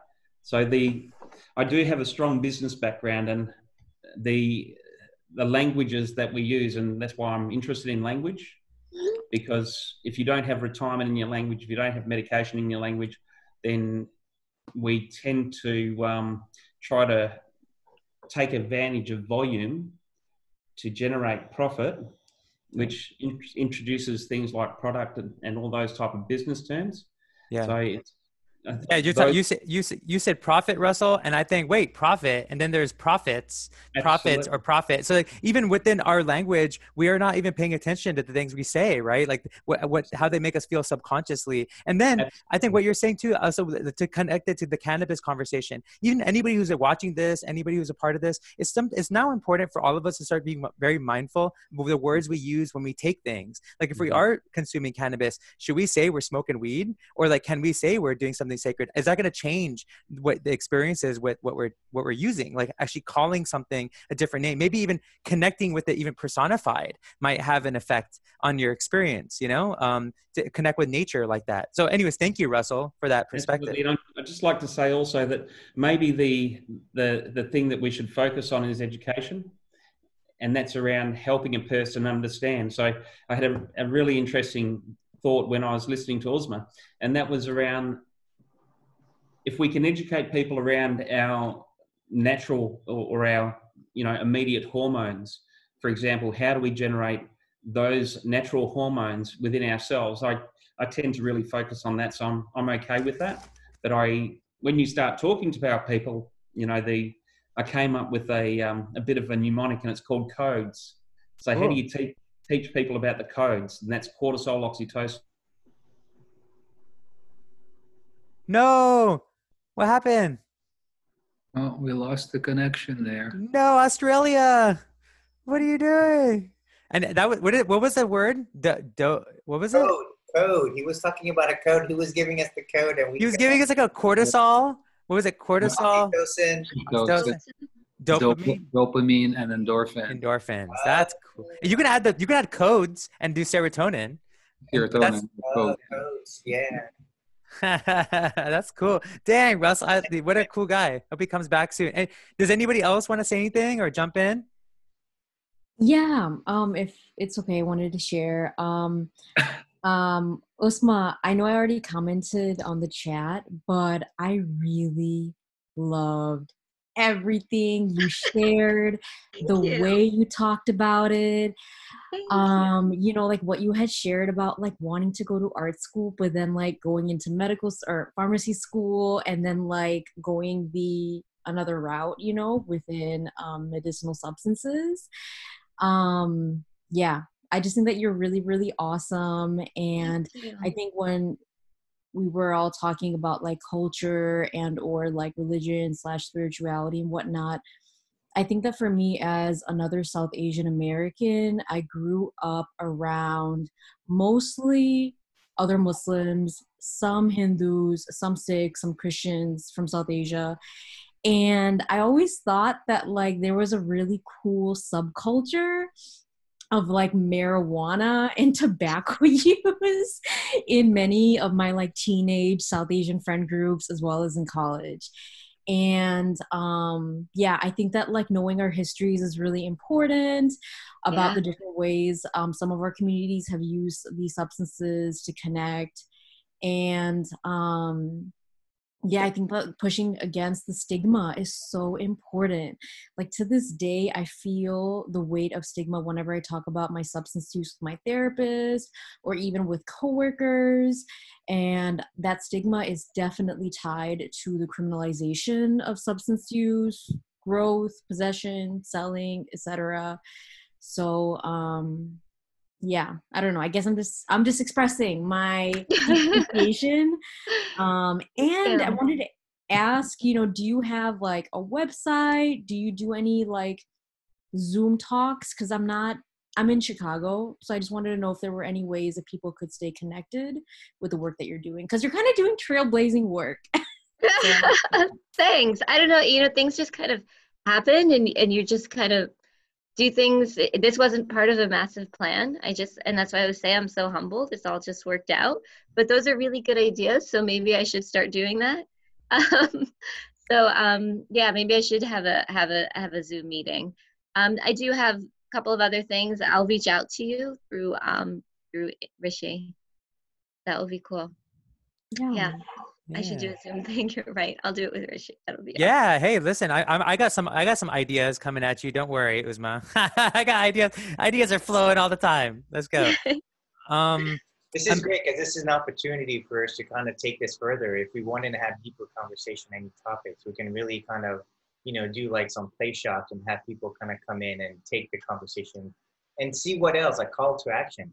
What can we do with this? How can we help Uzma to really support what she's doing? And you said, Uzma, I think also, how can we bring the more legislation? How can we like be involved in a way that can help people in a tangible way, including those who are suffering? Like we were talking earlier about people who are you know, in the prison system right now. Jail. Yeah. So there's things we could connect as well, call to actions like that. Yeah. Anybody else? Grupa, thank you, by the way. That was beautiful. Thank you. Yeah. Thank you so much. Anyone? Nessa? Mick?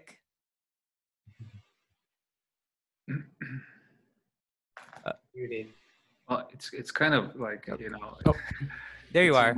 It's almost midnight in New York City, and I usually don't stay up this late. It's Friday Night Live, dude. We're partying. Me too, Alex. I was so worried about the timing. I'm usually in bed by 9:30. I'm usually in bed around 10:30 or so. You know, it's you know. So, you know, I get up pretty early, about around 6 or so every morning, and then I go and do some Tai Chi for a couple hours. So, yeah, this is way past my bedtime. We got you, Alex. We got you. Bringing you back to your 20s. You know what it was like to be the 21 again. Oh my God, I don't know if I want to be 21 again. That was just too crazy. But yeah, Mick, you were going to say something? Yeah, got some other people sharing the space, so hopefully not too much interfering sound. But yeah, I just wanted to mention some of the things that I really appreciated, both of what you brought to the table, Uzma and Alex. And yeah, and thinking about like the way in which these kind of sacred traditions, sacred plants have been used, and kind of the balancing out, between, also we were talking about, Charlie, like, so I've had more experience with the ayahuasca, and people don't think about it in complex terms a lot of times, but it really is, it's actually two plants, and depending on the relationship, the shamanic ceremonies that are practiced, whether they want to bring you kind of more into your body awareness, or whether they want to bring you more to kind of the visualizations, there's a kind of ratio that's changed between the mixing of the two plants. Chacruna is more the visualizations, and ayahuasca is the root that brings you more into your body, right? And so it's all about those kinds of, like, I think, kind of,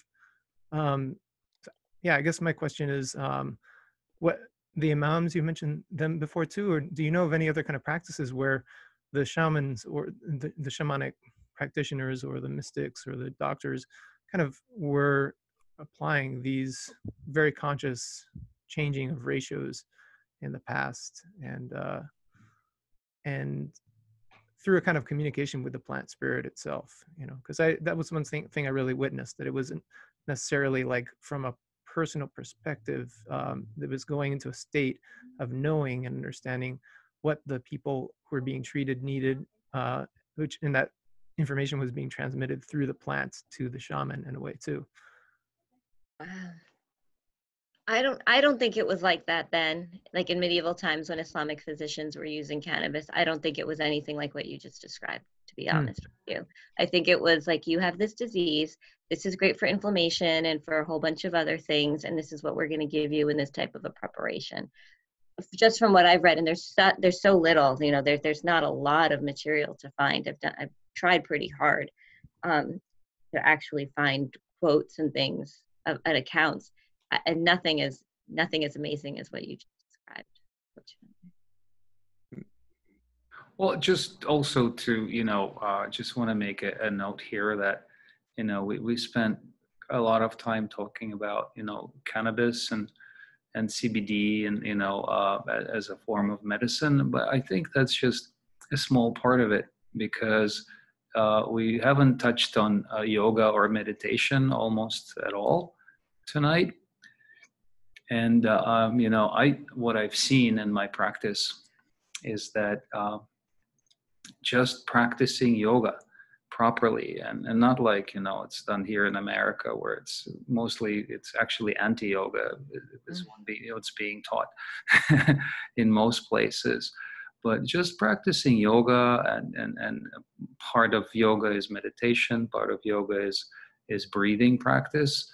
For example, there are studies that actually show that when you practice pranayama, for example, which is the yogic breathing, your lungs will actually produce dimethyltryptamine, or DMT, which is the active ingredient in ayahuasca.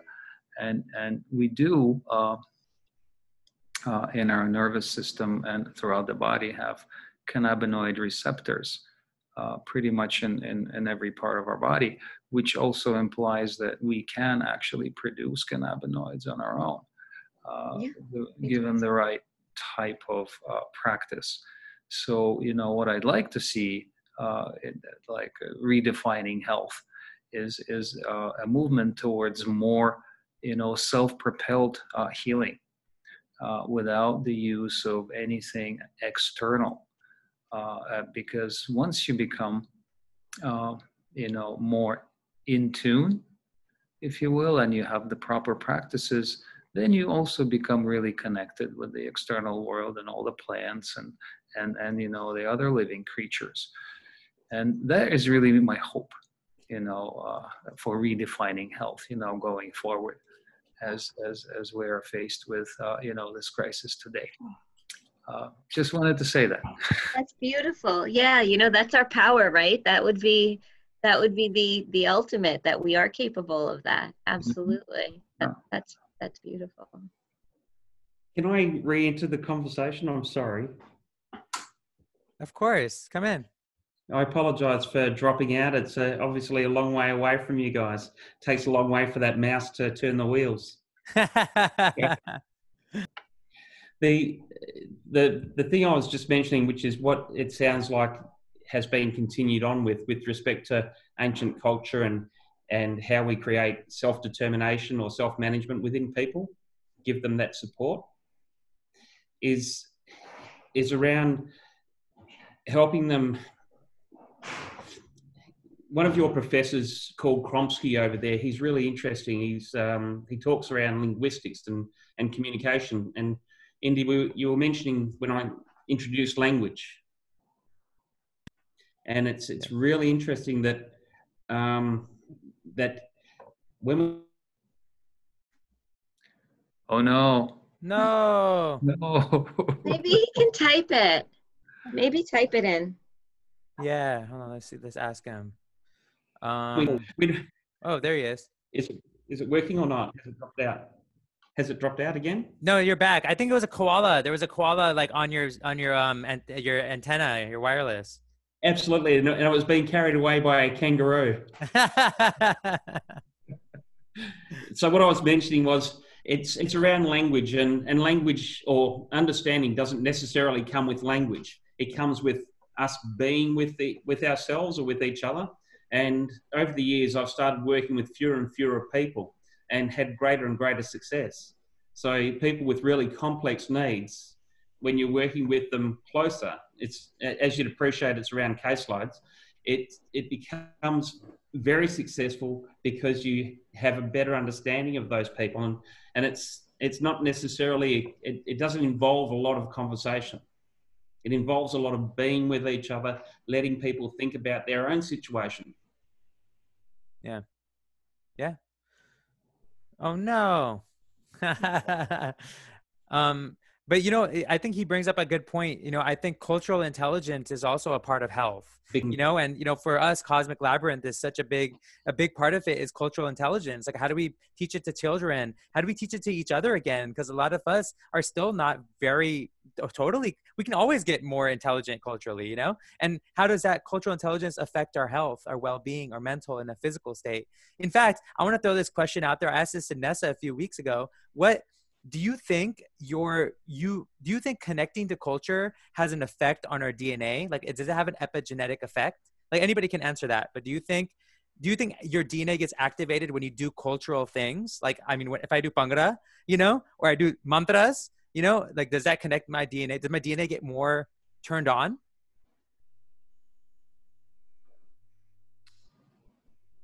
Actually, sorry, there are studies that show, actually at Harvard, they did studies where they showed that when you meditate, your genes change the way they express themselves. So at 20 minutes of meditation, your NF-kappa B, for example, which controls the inflammatory response, that shuts down, and you don't no longer produce the inflammatory chemicals and that cascade of inflammation. Also, you upregulate the genes that control insulin metabolism, for example.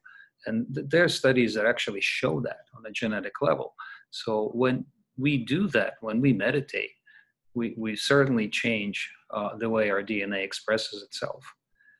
Now, the question is, be interesting to do a study, is that if I meditate next to you, will your DNA change or your gene expression change? I believe it does, okay?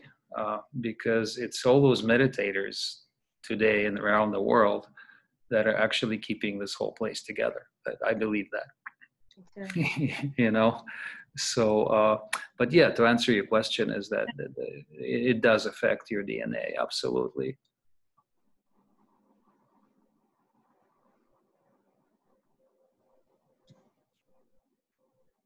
Anyone else? Any thoughts on that? You guys good? Does anybody else have any questions or thoughts? We have 5 more minutes, so before we shut this thing down and we start playing the music. I would say real quick, I absolutely loved what Alex just said about, you know, redefining health, and that was basically what I said last time on the Cosmic Life, where for me redefining health is reclaiming our health back. Because somehow we have been conditioned to believe that we need outside sources to make us healthy or for our well-being. And so we rely on that. And obviously, you know, in the like traditional medicine, but then also interesting, okay, with all these plant medicines, it's kind of a similar thing where we rely sometimes so much on them, then again, we're taking the power away from ourselves to heal ourselves and give it to all these practices. So that's why was also my question, like, when is cannabis being misused? Because I know people that use it as a, you know, as a very a sacred practice and the healing practice, but then I also know a lot of them where they just use it every single day and it becomes just part of their normal being, where I question, okay, is this now in sacred use, or is it just, it becomes something else? Yeah, I guess social. That's social and recreational. Yeah, the recreational use, basically. Yeah. Yeah.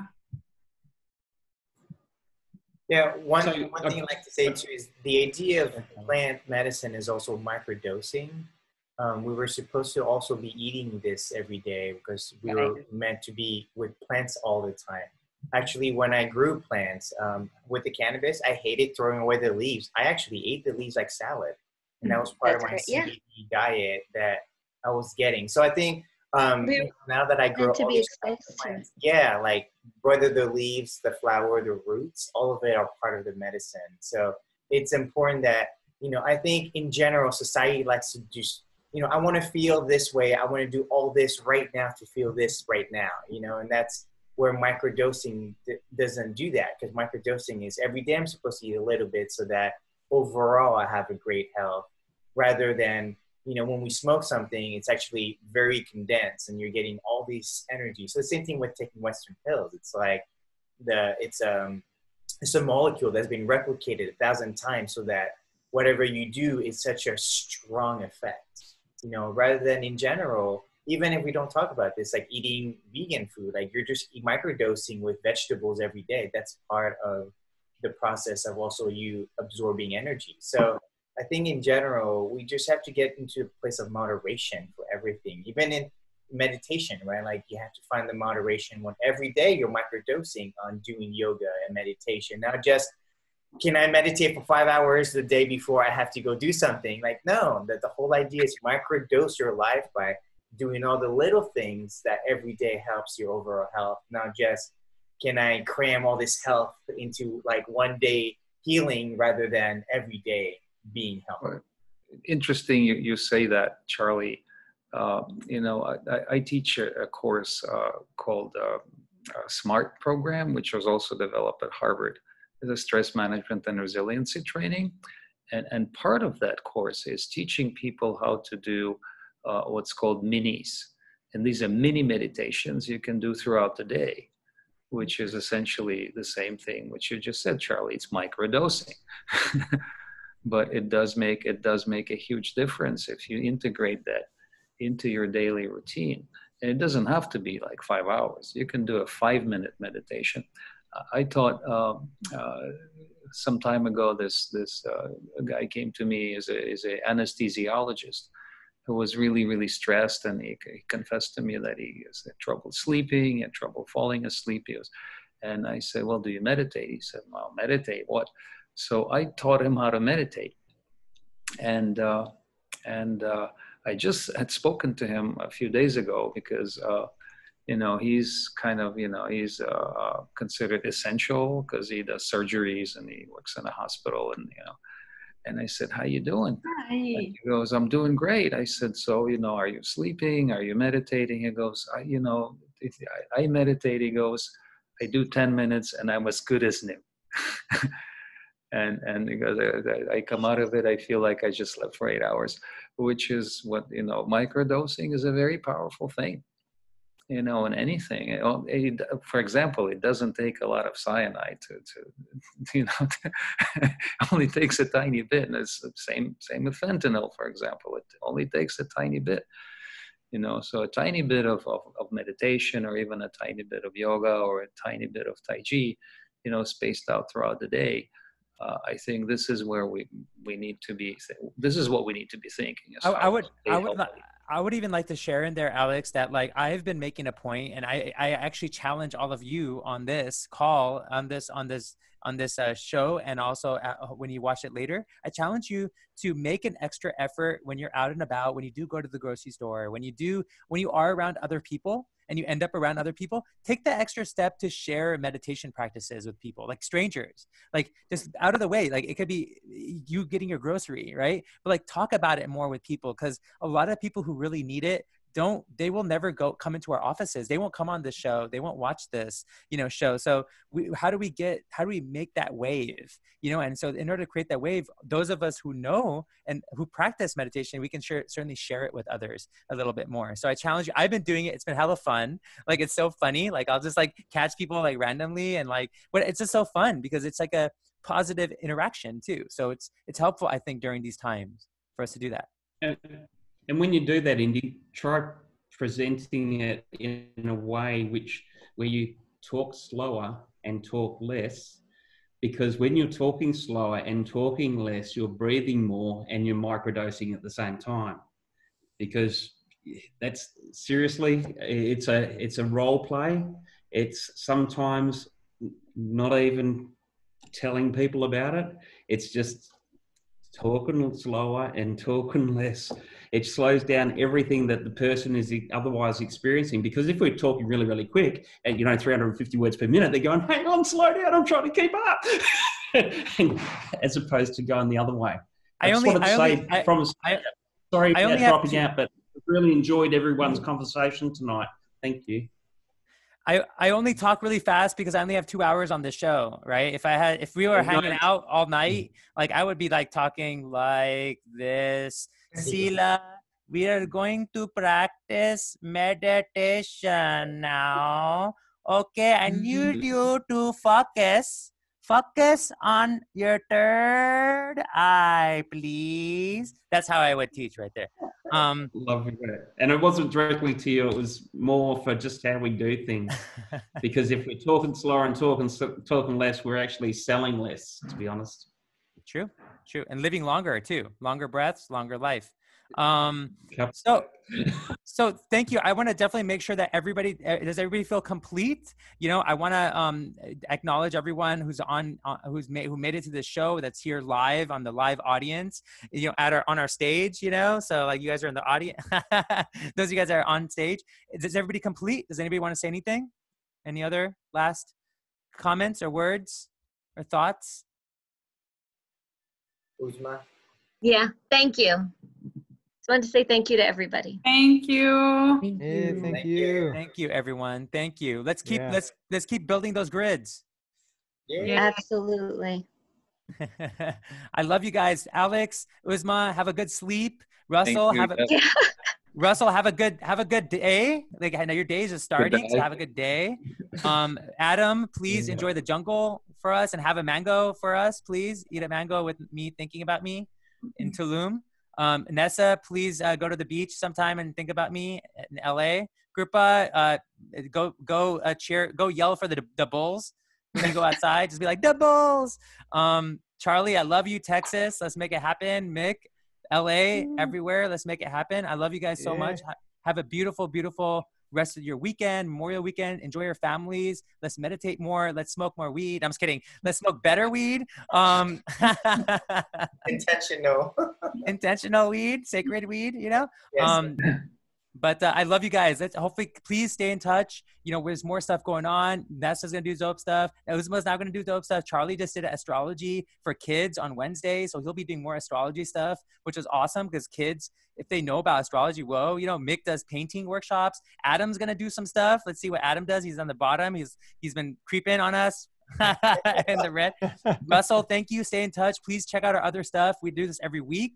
Let other people know. I think we also can learn from you. Maybe one of these days you could talk about bring an Aboriginal on to share with us from Australia. That'd be great for us to learn the cultural intelligence from that. So. Thank you. All right. I love you guys. Okay, have a good night. Be well. Blessings. Oh yeah, it's just the guys are left. Yeah. How do I? Okay, stop recording. Stop recording.